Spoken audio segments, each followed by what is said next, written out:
Bonjour à tous, je me réjouis de vous retrouver sur le podcast La Voix de la Vente.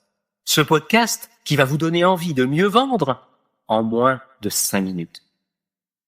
Aujourd'hui, je vous emmène dans la tête d'une coach qui cherche à vendre sa prestation pour la première fois. Il est 8h15, elle vient de pénétrer dans le petit bureau qu'elle a récemment aménagé dans la chambre de son fils aîné qui est parti s'expatrier à l'étranger. Elle s'assoit devant l'écran de son ordinateur. Ses mains légèrement moites lui rappellent qu'elle se sent mal à l'aise. Devant elle, un bel agenda. Son mari lui a offert pour bien démarrer sa nouvelle activité. Elle l'ouvre à la page du jour, même si elle sait pertinemment ce qu'il y a écrit dessus et qui la terrorise. Rendez-vous découverte coaching 8h30. Et le nom d'une personne. Quand elle a inscrit ce rendez-vous il y a quelques jours, elle était toute excitée. Mais là, maintenant, un quart d'heure avant de lancer la visio, son cœur bat la chamade. Elle n'a encore jamais fait ça et elle se sent soudain prise d'une véritable panique. Un flot de questions commence à l'envahir, toutes plus horribles les unes que les autres. Est-ce que je vais être à la hauteur? Est-ce que cette personne ne va pas trouver mon offre ridicule? Qu'est-ce que je réponds si elle me demande quelle expérience j'ai dans le coaching? Et qu'est-ce que je lui donne comme prix? Et si elle le trouve trop élevé, je lui dis quoi? Elle se sent totalement illégitime. Elle n'a qu'une envie, annuler ce rendez-vous et partir en courant.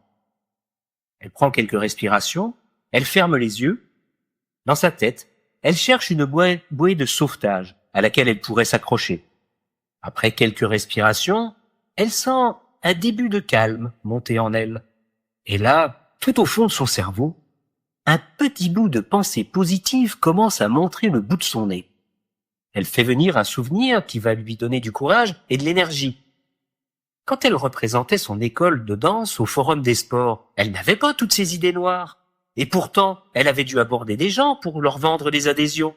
C'est bien pareil. Là aussi, c'est de la vente.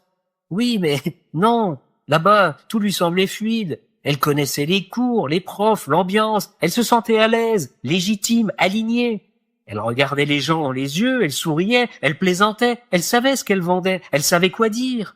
La réputation de l'école, les profs qualifiés, passionnés, les formules d'abonnement. Mais là, maintenant, c'est pas du tout pareil. Dans sa nouvelle activité de coach, rien ne ressemble à quelque chose qu'elle connaît et dont elle se sent à l'aise de parler. Tout lui apparaît différent, nouveau, terrifiant. Là, elle ne vend pas la prestation d'une école, elle vend sa prestation à elle. C'est elle, tout entière, qu'elle propose. Et ça change tout. Elle a l'impression de marcher sur un pont suspendu au-dessus du vide. Elle se sent fragilisée. Elle va devoir jouer un rôle. Oui, mais lequel? Elle va devoir puiser dans ses ressources d'improvisation. Il va falloir faire semblant de ne pas avoir peur. À cette pensée, son cœur se remet à battre à 100 à l'heure. Elle se redresse dans son siège, arbore un sourire devant la caméra pour donner le change et dissiper le chaos qui règne à l'intérieur d'elle-même. 8h30. Un visage de femme vient d'apparaître sur l'écran. Elle se salue avec un large sourire. La coach lâche alors sa phrase magique. Et soudain, toute la pression tombe. Elle vient de le trouver, son rôle. Elle écoute attentivement. Elle reformule pour clarifier. Elle sent qu'elle va s'en sortir. Elle est même en train de ressentir une forme d'excitation et de fierté. Une curiosité envers elle-même. Tiens, je suis capable de faire ça.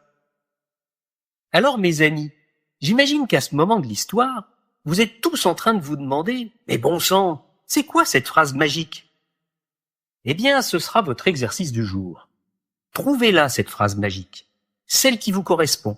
Celle avec laquelle vous vous sentez à l'aise, celle qui va vous permettre d'ouvrir la conversation avec votre interlocuteur, celle qui va le faire parler. Voilà. Sur ce, je vous laisse et je vous dis à jeudi prochain. À bon entendeur. Salut!